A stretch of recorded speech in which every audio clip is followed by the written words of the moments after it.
नौकरानी एक घर के लिए कितनी जरूरी होती है, आइए देखते हैं। अरे बहू, ये देख, सारा साबुन बर्तन में रह गया। ये नौकरानी कोई काम नहीं करती, गंदा काम करके चली जाती है और ढेर सारा पैसा ले जाती है। अरे मम्मी जी, उसने तो साफ किया ही था। मेरे ही हाथ से इस ग्लास में सर्फ गिर गया था। अरे बस कर झूठी, उसे बचाने के लिए सारी जुगत लगा ले, लेकिन मैं तो इसे निकाल कर ही रहूंगी। हमारे जमाने में ना कोई नौकरानी थी और ना ही ये चिकने बर्तन। चूल्हे के जले बर्तनों को राख रगड़ कर साफ किया करती थी मैं। अरे माँ जी, मैं कहाँ बचा रही हूँ उसे। और वैसे भी आजकल नौकरानी जरूरत नहीं, स्टेटस सिंबल बन गया है। अब आप बताओ, मैं मुन्ना को नीचे घुमाने ले जाऊं तो लोगों से क्या बोलूं? झाड़ू पोछा खुद लगा रही हूँ। लोग सीधा यही पूछते हैं कि कौन सी नौकरानी काम कर रही है तेरे घर पर।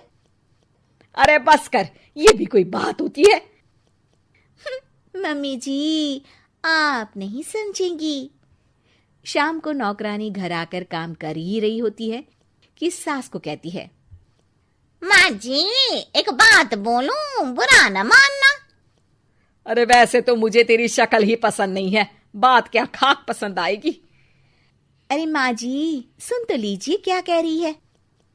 तो मैंने कौन सा उसका मुंह पकड़ लिया है? अरे माँ जी, वो लाल साड़ी पहनती हो ना, ना पहना करो। सास का गुस्सा अब तो 7वें आसमान पर होता है। अरे वाह जी वाह, क्यों ना पहना करूं?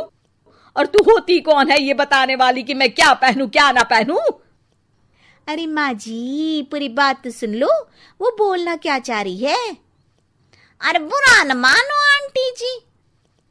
अरे कौन है आंटी? अपनी उम्र देखी है तूने? 2-4 साल ही छोटी होगी मुझसे और मुझे आंटी बोल रही है। बहू सर पर हाथ रख लेती है। अरे अच्छी खासी उम्र दराज हो और आंटी ना बोलूं? मैं तुम्हारी बहू से भी 4 साल छोटी हूँ। क्यों दीदी? बोलती भी क्या, एक तरफ सास यानी पति की माँ, तो दूसरी तरफ नौकरानी जिसके बिना घर का काम नहीं चल सकता। वो दरअसल माँ जी की शादी भी बहुत जल्दी हो गई थी ना।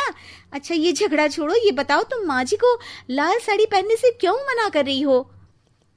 वो ना, इनकी उम्र की सारी औरतें सोसाइटी में इनके लिए बात करती हैं कि तुम्हारी सास बुढ़ी घोड़ी लाल लगाम है। बहू को ये सुनकर गुस्सा आ जाता है। अरे वाह वाह, कौन बोलता है जी? खुद क्या है यहाँ की औरतें, बाल सफेद लेकिन टाइट जींस और कोई कुछ भी पहने। अरे पहनना हमारा निजी हक है, किसी को कुछ हक नहीं बनता कि वो मेरी सास के लिए कुछ बोले। मैं आज ही जाकर माँ जी के लिए लाल जींस लेकर आऊंगी, फिर देखो कोई क्या बोलता है। अरे चुप लाल जींस। अरे सुन नौकरानी की बच्ची, जाकर बोल दे उन लोगों से कि उन लोगों की तरह मैं उड़ती नहीं फिरती हूँ घर बार छोड़कर। अपने बच्चों और नाती पोतों में मन लगाती हूँ, ना कि सारा दिन ताश के पत्तों में आंख गड़ाकर 3 पत्ती खेलूं। नौकरानी वहां से चली जाती है। वैसे बहू, नौकरानी के क्या फायदे हैं ये तो पता नहीं, लेकिन सबसे अच्छा तो ये कि पता चल जाता है कि कौन किसके लिए क्या बोल रहा है। सोसाइटी में तेरा नौकरानी रखने का इरादा बिल्कुल ठीक था। अगले दिन उन लोगों के घर की बेल बजती है। बहू दरवाजा खोलती है कि सामने कुछ औरतें खड़ी होती हैं। अरे बहू, कहाँ है तेरी सास? बुला जरा। अरे बहन जी, आप सारी एक साथ आइए आइए, कैसे आना हुआ? अरे 3 पत्ते खेलने आई हैं, क्यों खेलोगी? क्यों नहीं, वैसे भी बड़े दिन हो गए, एंटरटेनमेंट हुआ नहीं।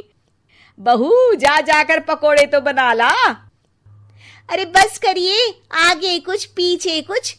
वैसे तो कहती है कि परिवार पर ध्यान देती है, हमारी तरह 3 पत्तियां नहीं खेलती। हमने कौन सा परिवार छोड़ दिया? सास सक पका जाती है। अब ये किसने कहा? मैं तो कहती हूँ कि मैं भी थोड़ा बाहर निकलूं। आपने ही तो कमला नौकरानी से ये सारी बात की थी। सास और बहू को अब सारी कहानी समझ आ जाती है कि सोसाइटी की औरतें क्यों भड़क रही हैं। माफ करिए आंटी, मैं छोटी हूँ, लेकिन फिर भी पहले तो आप लोगों ने माँ की लाल साड़ी का मजाक उड़ाया था ना।